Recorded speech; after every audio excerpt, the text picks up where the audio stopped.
Historia de Mesopotamia. En el interior de Mesopotamia, la agricultura y la ganadería se impusieron entre el 6000 y el 500 a.C., suponiendo la entrada del lleno al Neolítico. Durante este periodo, las nuevas técnicas de producción que se habían desarrollado en el área neolítica inicial se expandieron por las regiones de desarrollo más tardío, entre ellas la Mesopotamia interior. Este hecho conllevó al desarrollo de las ciudades. Algunas de las primeras fueron Bugras y más tardíamente Tel es-Sawam, que formaron la llamada cultura Posteriormente este fue sustituida por las culturas de Hasuna-Samara entre el 5600 y el 500 a.C. y por la cultura Alaf entre el 5600 y el 4000 a.C. Aproximadamente en el 3000 a.C. apareció la escritura, en aquella época utilizada solo para llevar cuentas administrativas de la comunidad. Los primeros escritos que se han hallado están escritos sobre la arcilla, muy frecuentemente en aquella zona, con unos dibujos formados por líneas pictogramas. La civilización urbana siguió avanzando durante el periodo del Obeid, con avances en las técnicas cerámicas y del regadío, y la construcción de los primeros templos urbanos.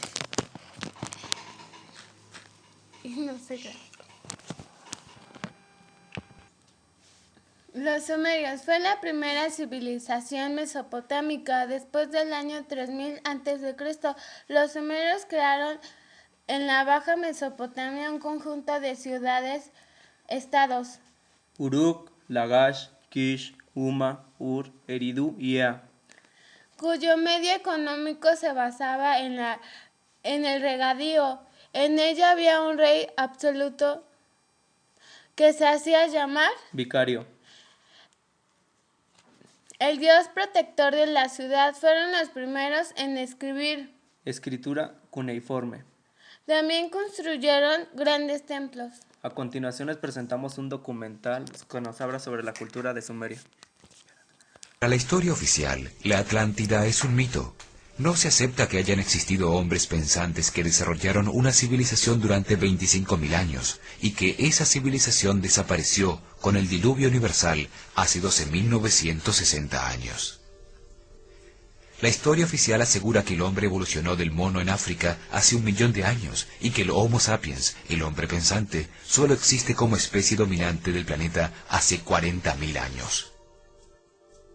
Existen evidencias que indican que civilizaciones muy avanzadas, con tecnologías desaparecidas tras un cataclismo universal, existieron mucho antes que los sumerios, la primera civilización aceptada sobre la Tierra. Resulta difícil explicar la rápida aparición de esa época tan brillante de la cultura sumeria, si no se contempla la posibilidad de una guía que dirigió su civilización. Los sumerios inventaron y fabricaron el bloque de ladrillo cerámico. Construyeron ciudades como Eridu, Ur, Lagash y Nippur, con palacios y acueductos. Crearon una escritura cuneiforme, un sistema de numeración, leyes, un sistema religioso y también inventaron la fundición de cobre y estaño para producir bronce. A ellos se atribuye el conocimiento astronómico más sofisticado de la antigüedad. Esta cultura agrupó a las estrellas en las constelaciones que hoy reconocemos, les dio el nombre que aún usamos y las localizó en el firmamento.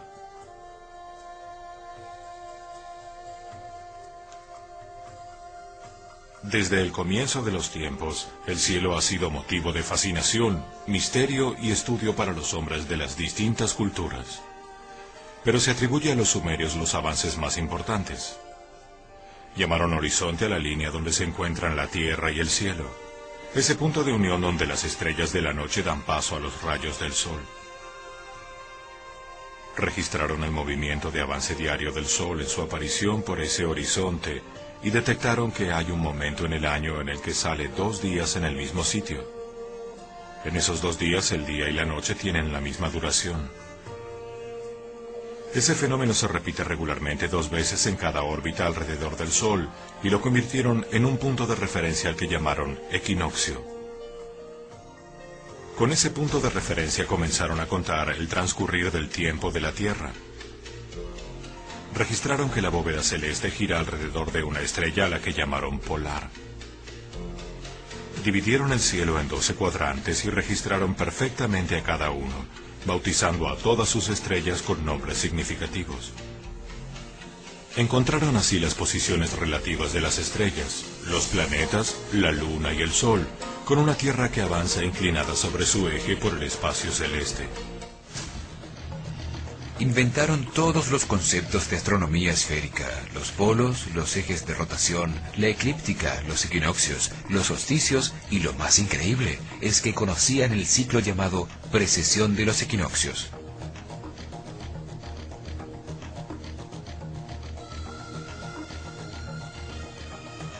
Es una medida de tiempo bastante grande, 25.920 años, resultado del giro de todo el sistema solar alrededor de Alción, el sol central de las Pléyades.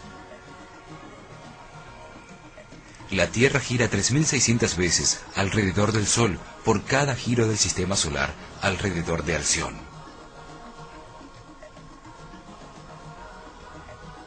Se supone que encontraron este ciclo al darse cuenta de que la aparición anual del punto de referencia establecido, el día del equinoccio, se retrasaba un poco cada año. El retraso es de 1 grado cada 72 años y se lo conoce como la precesión de los equinoccios. Con esto, los sumerios agregaron al tiempo terrestre el tiempo celeste, una enorme medida que determina ciclos que han sido precursores de gigantescos cambios. Dividieron el círculo de ese recorrido en 12 cuadrantes, cada uno con 30 grados de espacio celestial, simbolizado por un animal. Es el círculo de animales o zodíaco. Cada cuadrante, o era, duraba 2160 años. ¿Cómo es posible que la primera civilización de la Tierra haya podido observar y entender ese fenómeno en tan poco tiempo? Es posible que hayan recibido información de sobrevivientes de una civilización anterior. El calendario sumerio se comenzó a registrar diariamente desde el año 4468 a.C. en la era de Tauro.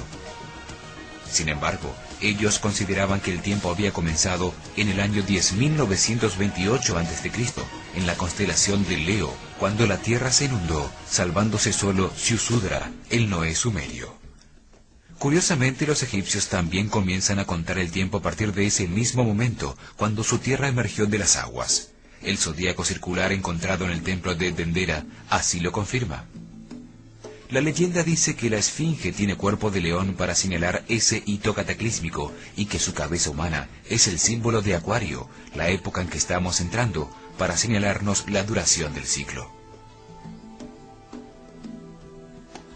Los científicos actuales confirman que en ese momento marcado por egipcios y sumerios terminó la era glacial del Pleistoceno, cuando subió 130 metros el nivel de las aguas del mar en todo el mundo.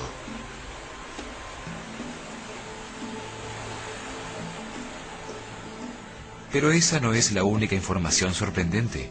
Dejaron registrada la existencia de todos los planetas, inclusive Urano, Neptuno y Plutón, que solo fueron redescubiertos recientemente por la astronomía moderna. ¿De dónde obtuvieron los sumerios todo ese conocimiento en tan poco tiempo?